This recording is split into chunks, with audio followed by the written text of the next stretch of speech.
tayo ditong piston. So, ito yung binili kong piston ng aking NMAX B1. So, ikakabit ko siya sa aking NMAX.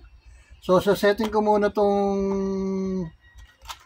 piston ring niya para pag ito po siya, ayan.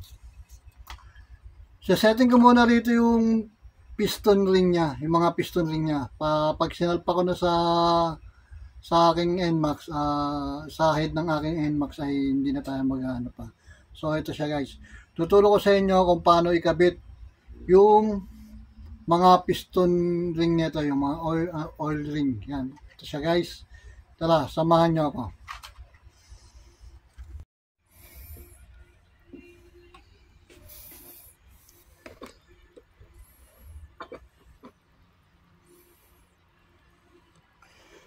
So, ayan po guys. So, ayan po guys, makikita nyo rito, meron tayong ginuhit dito na ito po yung piston ring, piston natin po.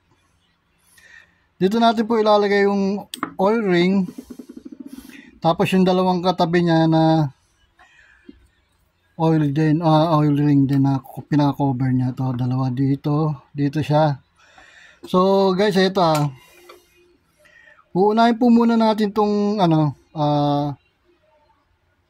tong oil ring. So, kung makikita nyo, yung pagkakalagay dito, hindi makita sa So, dapat po, yung duktungan, nakaangat pa sa taas, nakapataas po siya. So, ganito po dapat. Yung duktungan niya, pag ganun, nakatingala po. Yan, nakatingala po siya. So, ikakabit ko siya rito sa ilalim.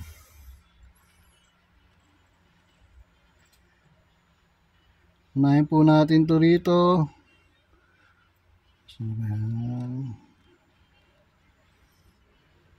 Yan. Dini po sa may intake. Sa intake po sa ilalim. Tatapat po natin siya rito sa gitna. Yan. Dandanin nyo lang po kasi to. Yun.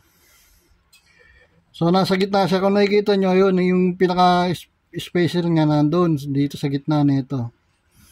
Nasa gitna po nito. So, susunod po natin itong dalawang manipis na oil ring.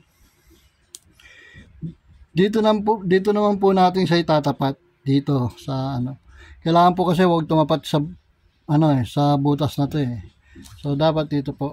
So kakabit po natin dito. Sa ilalim po, pinaka-ilalim. Yan. Simple lang po natin to.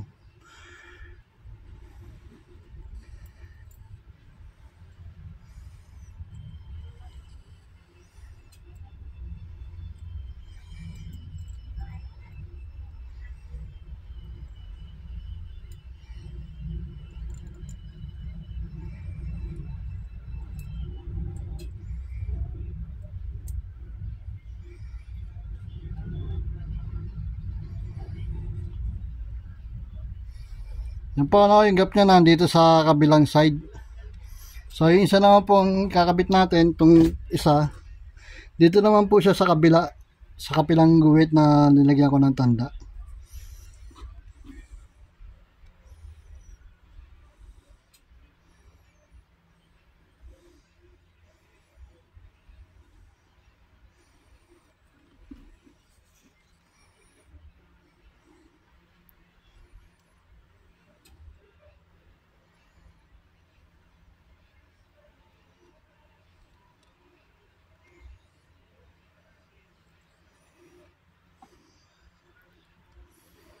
Tapat nyo lang po para dire-diretso lang yan.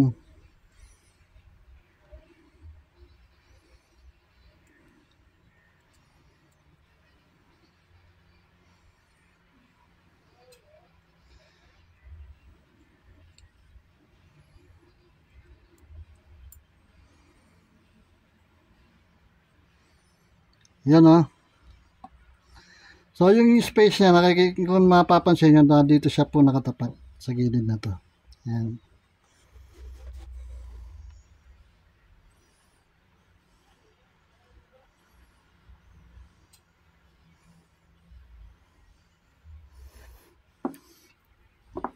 So ito naman pong top and bottom, kung mapapansin nyo po rito, ang pinagkaiba po nito, yung spacing po niya, malaki at maliit. Kung mapapansin po nyo, yan, hindi po sila pantay. Yan, mapapansin nyo po, kung nalilito kayo, ito po yung may maliit ang gap, ito po yung nasa ibabaw. Ito yung T1. Itong malaki pong yung gap, ito po yung T2. So ito po yung sa ilalim. So kung sasalatin nyo naman po, ito po yung matalim. Matalim yung gilid. Ayan po ayan po yung pinagkaiba nila. Yan. May markings po yan, kung mapapansin nyo, nandito po. Yan. Yan, T1. Yan, sa ibabaw. Yan, 2T, nakalagay 2T, tsaka 1T. Ito. Yung 1T po, ay yung po yun nasa ibabaw. Yung po kasi yung makinis. Yung 2T po, yung po yung may talim. Mapapansin nyo. So, dito po yan sa pangalawa. Ito po natin itatapat yan sa ilalim. Kita nyo po.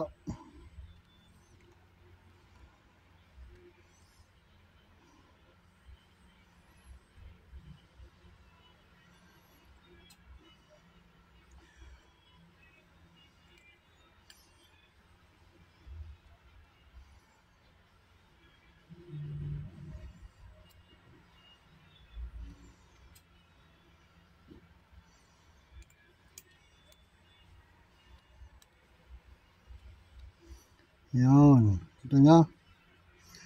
Ganun lang po yan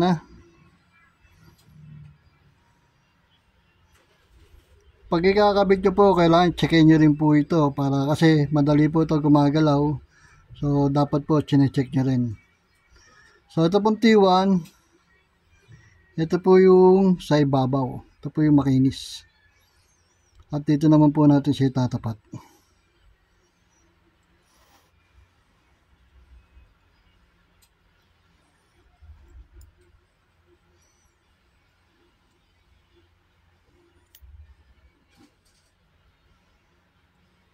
Yun. Ganun lang po kasimple, Yun lang po. Ganun lang po kasimple ang pagkakabit ng piston ring.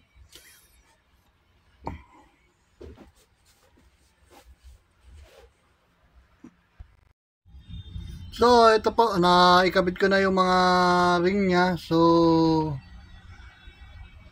isasalpa ko naman to sa head nung aking NMAX. Ito po siya. Yan.